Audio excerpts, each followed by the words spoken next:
Hey traders, it's Mark here from the Lifestyle Trader. It's 2:48 on Wednesday afternoon.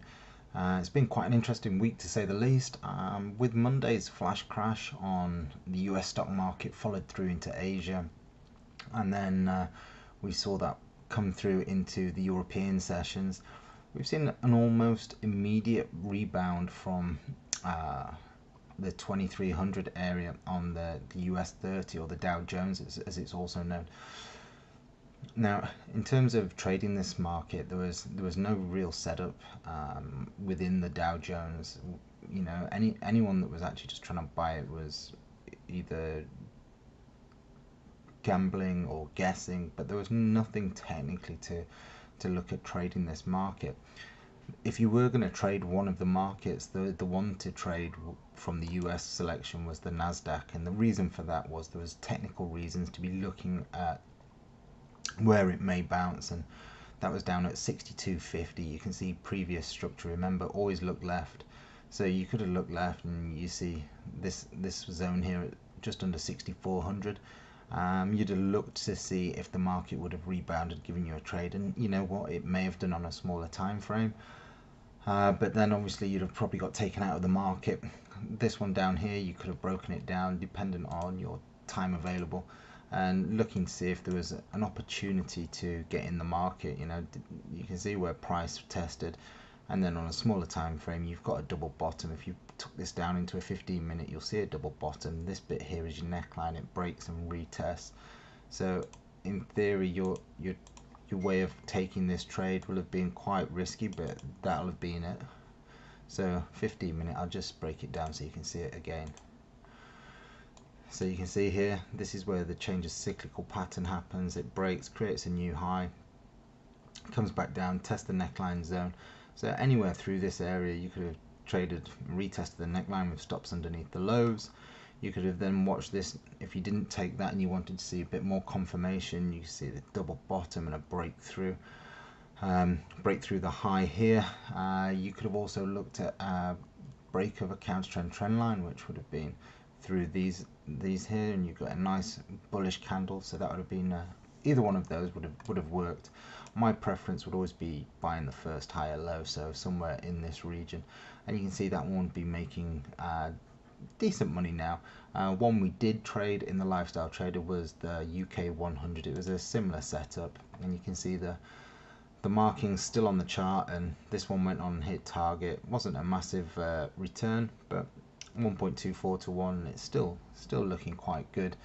But yeah, that was it. That was the trade we took, and the rationale for that was very similar to the Nasdaq, in the sense, if we look left, remember, structure always leaves clues, and these are the alerts that we sent out. You look left, you can see a nice test of structure, and again resistance. So resistance becomes support, We're looking for that reaction, and the market came straight up and tested what was support, now resistance, and rejected it. So the question is now, are we going to break through this zone and come back up and test the 7500 barrier, or are we going to reject this and come back down to 7100? My sentiment is that these markets are too volatile. There's no certainty within these markets. The cyclical patterns are too erratic. So it's time to sit on the sidelines. You know, it's too easy to hand over your capital right now. So my preference here is sit on the sidelines. The markets that we are trading very well at the moment is the gold market. This is something we've been trading since 1356. You can see our initial trade was this retest of the neckline here, and then we took this one just yesterday, and then today some of our traders have taken this 4-hour trade here short, banking at 1%, and then from there just we'll see what happens, see whether the market's going to reverse at this point or whether we're going to continue to the downside.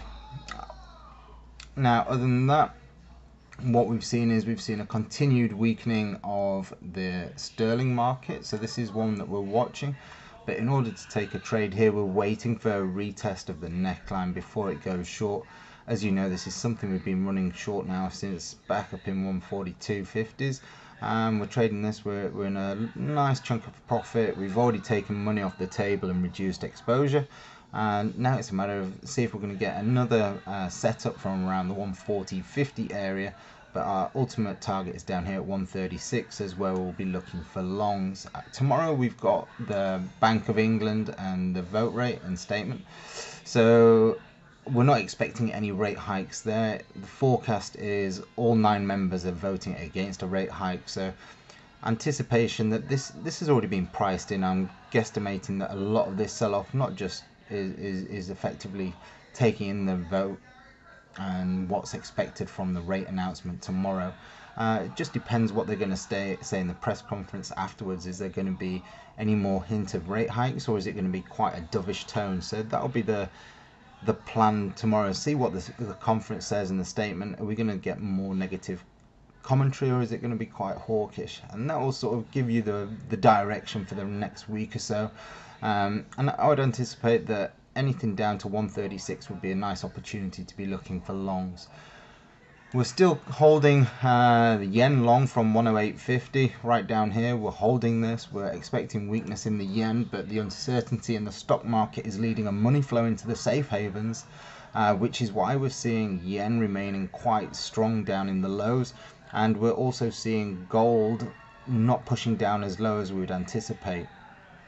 If we see this market rally into and the global indexes come back to some sort of certainty and stability, then expect to see yen weaken and gold sell off, at which point we'll be a buyer of gold when it gets down towards 1300. So that's today's news and potential charts to watch. If you do have any comments, please drop them below. If you like the videos that we produce and the content that we produce, there's one way of letting us know, and that's by hitting like, share and comment below, and make sure you subscribe. So guys, that's it. Have a great trading day, and we look forward to seeing you later in the week.